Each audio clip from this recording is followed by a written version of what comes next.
Então vamos lá, gente. Para a gente dar continuidade aqui, o que a gente falando um pouquinho das linhas, né, de atendimento às especialidades, a gente falou dos pretos velhos, a gente falou pretos e pretas velhas, né, Exus e Pombagira, certo? E hoje a gente vai falar um pouquinho das beijadas, bem brevemente, porque assim, o assunto ele é muito diverso, muito complexo, certo? Complexo no sentido de ter muitos pontos para serem tocados, né?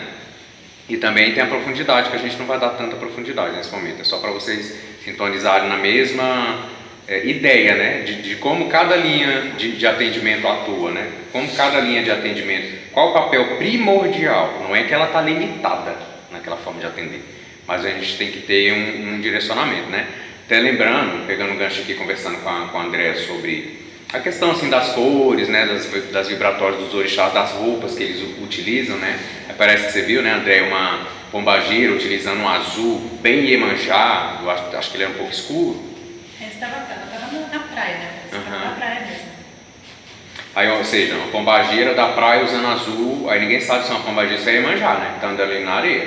Então, assim, gente, a gente tem que ter muito cuidado.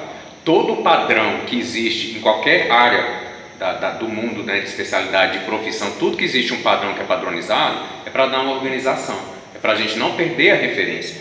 Então, a partir do momento que a gente sabe que Exu e Pombagira trabalha primordialmente na frequência vibratória preta e vermelha, e é mais comum pegar um branquinho ali, a gente vai usar isso como padrão. A gente precisa ter uma referência, porque se a gente começar a achar que a minha pombagira, ela trabalha na linha de Iemanjá, ela vai usar azul, aí ela vai descer no terreiro e vai pedir uma roupa azul. Aí vai chegar uma hora que a gente pede a identidade dos orixás, a identidade dos guias, inclusive a frequência em que eles atuam, ou seja, os domínios que eles atuam, porque eles não atuam em todos os domínios, porque senão não tinha linhas diferentes, concordam? Para que a gente tem um administrador, um contador, um financeiro numa empresa, dando um exemplo bem prático para vocês não esquecerem nunca mais disso, porque cada um tem a sua especialidade. Agora, vamos botar todo mundo fazendo tudo? Não vai dar certo. Então, assim, imagine uma organização da astral superior. Tem sim a distinção, por isso que às vezes a gente fala assim, às vezes alguém quer fazer umas guias meio misturadas, meio coloridas, e a gente fala, não, gente, vamos firmar, igual a gente falou, Ibejada, qual é a guia da Ibejada? Rosa e azul, ponto. Rosa e azul. De Exu e Pombagira, preto e vermelho. Padrinho, mas posso pôr isso? Quando o guia já está firme, ele pede uma guia específica, ainda assim tem que passar, né, pelos dirigentes da casa, porque senão imagine se cada um fizer o que vem na cabeça. Tá? Eu vou falar para vocês, eu estou como dirigente da Casa Espírita Celuz de Umbanda, e eu vou falar, nem tudo que vem na minha cabeça eu tenho certeza que é intuição. Eu não tenho coragem de falar, tudo que vem na minha cabeça é intuição, 100% eu não erro nada, porque tem coisa que é da nossa cabeça, tem coisa que vem a gente capta, então a gente tem que ter muito cuidado. Agora imagine se a gente fosse autorizar que cada entidade que descesse na cabeça de qualquer médium pedisse qualquer cor porque ela pediu. Não, aqui não existe isso. Por isso que a gente precisa estudar. Umbanda tem fundamento, Umbanda tem preparo. A gente precisa entender quais são eu não gosto de chamar padrão, eu prefiro dizer a atuação daquela linha, os mistérios daquela linha, as áreas de domínio daquela linha. Quando eu entendo isso, aí eu vou começar a me adequar àquela linha. Eu não vou querer que aquela linha se adeque ao que vem à minha cabeça, à minha mente. Por isso é preciso estudar. Então, a partir do momento que eu sei que as cores primordiais de preto velho, pega junto com o Lobo Aloe, que é a regência primordial dele dos pretos e pretas velhas, é preto e branco, eu vou falar assim, mas meu preto velho a minha preta velha quer umas miçanga rosa. Gente, pra quê?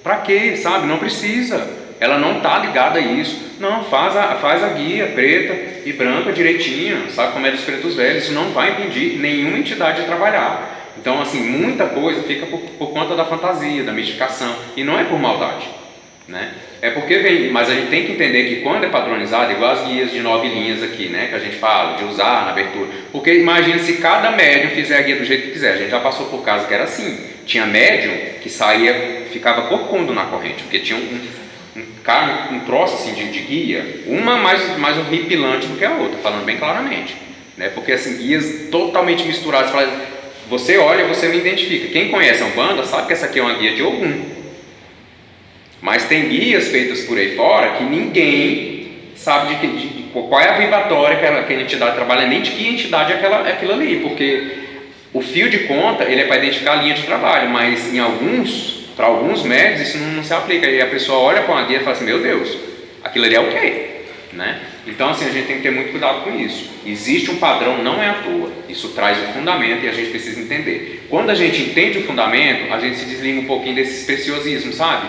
Mas o meu guia quer assim, mas o meu guia, não, ele não quer nada, ele quer que você trabalhe, que você desenvolva, eduque sua mediunidade, mostre serviço dentro do bem servido, que é a Umbanda, que é a nossa missão, né? Agora, claro, uns toques a gente dá, mas tudo que fique dentro do natural, porque você não está saindo da linha de atuação daquele orixá, daquele guia, né? Então a gente tem que ter muito cuidado com isso. Eu gosto muito, assim, eu falo de verdade, que aqui vocês sempre me perguntam, né? Perguntam para os padrinhos, isso é importante mesmo. Eu sinto respeito, eu sinto cuidado de vocês. Gente, esse é o certo, né? Quando a gente tem dúvida, vocês estão desenvolvendo, firmando, principalmente quem está em desenvolvimento, educação mediúnica, pergunte, a gente vai dando orientação, mas tentem se ater sempre a essa vibratória. Quando a gente entra em conexão com essa frequência, com essa área de atuação dos guias, é engraçado que tudo que começa a vir à mente está dentro daquele domínio, não vai muito longe, fica por ali. Mas eu ia perguntar se tem algum problema, porque a dona Figueira, as guias dela, as velas dela sempre no preto e vermelho, mas a roupa em específico, quando ela se mostrou para mim, foi no preto e no violeta. Tem algum problema?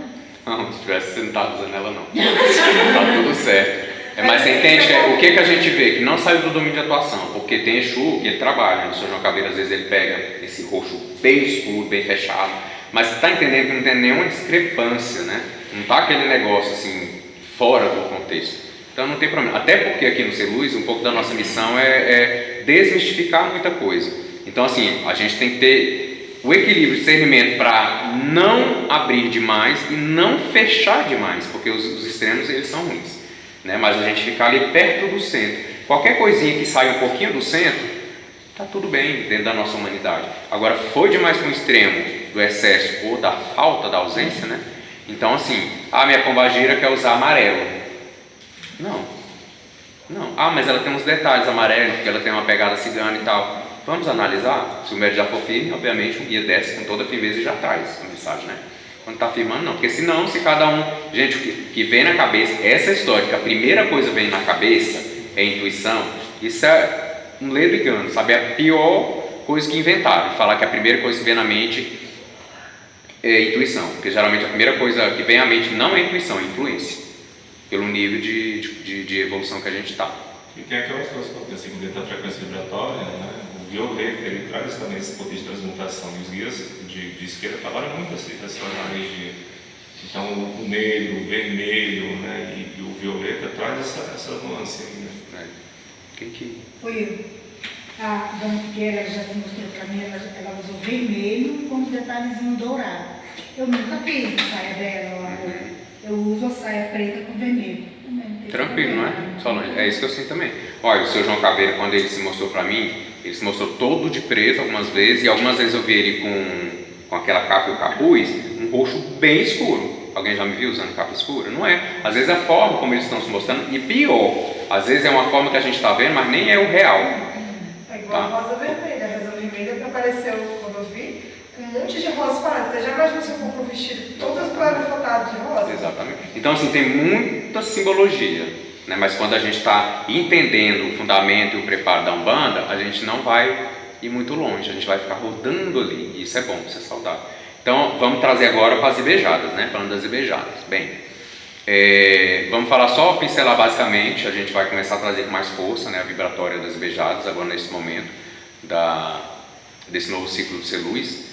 E o que a gente precisa buscar? A parte mais bonita da história das ibejadas, né? Aquela passagem mesmo, né, dos escritos sagrados. Eu não vou falar Bíblia, eu vou falar dos escritos sagrados, porque em todas as culturas falam da criança como a pureza, né? Daquele que deixar vir a mim as criancinhas, ou então, né, é que a gente tem que ser puro tanto quanto as crianças, porque se a gente analisar um bebê que ainda não está manifestando, um bebê humano, né, que nasceu ali, que ainda não está manifestando os karmas, ele é puro, não é? Porque ele vai começar a demonstrar as impurezas da caminhada dele quando ele se tornar criança maior, adolescente, adulto, né? Aí é que ele vai mostrar quem é ele, porque até então ele é uma alma no estado de pureza. E olha a beleza da perfeição dos planos de Deus. Por que essa criança tem que vir sem manifestar nenhuma tendência naquele momento? Porque é o momento que o pai e a mãe têm de modelar, reeducar dentro de uma nova perspectiva, de uma nova visão, de uma nova sintonia, né? de renovação. Então, isso é provado cientificamente, né? Que a primeira infância, né? Aqui no Brasil, de 0 a 6 anos de idade, às vezes muda dependendo do país, tá? É a fase onde a criança mais aprende. Tudo o que ela sente, ela percebe, ela ouve, é gravado no sub e no consciente dela. E aquilo vai fazer toda a diferença. Então, quando a gente entende isso, a gente entende por que a gente nasce criança nesse estado de pureza. Toda criança nasce pura, né? Ela está no estado ali de total passividade para receber o novo, o que aquela família tem para oferecer.